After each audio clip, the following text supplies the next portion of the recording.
Bismillahirrahmanirrahim. لقد صدق الله رسوله الرؤيا بالحق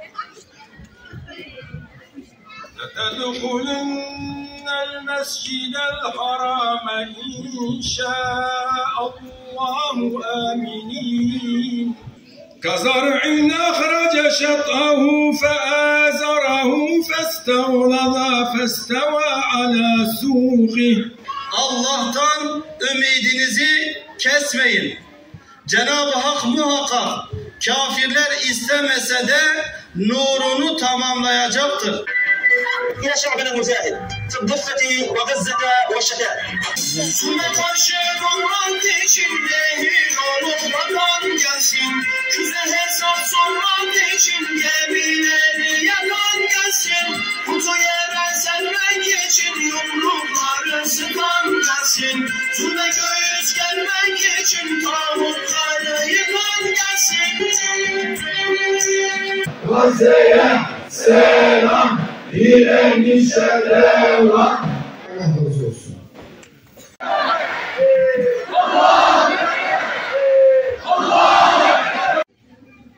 Hatırlayın, Filistin topraklarında Hazreti Yakup Aleyhisselam yaşıyordu.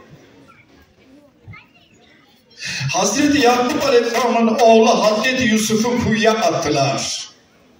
Kim İhanet içerisinde olan kardeşleri Yusuf'u kuyuya attı. Şu an sözde 57 İslam ülkesi Gazze'yi kuyuya terk ettiler. Yusuf'un kardeşlerini Yusuf'u kuyuya terk ettiği gibi. Ama biz ümidimizi kaybetmiyoruz.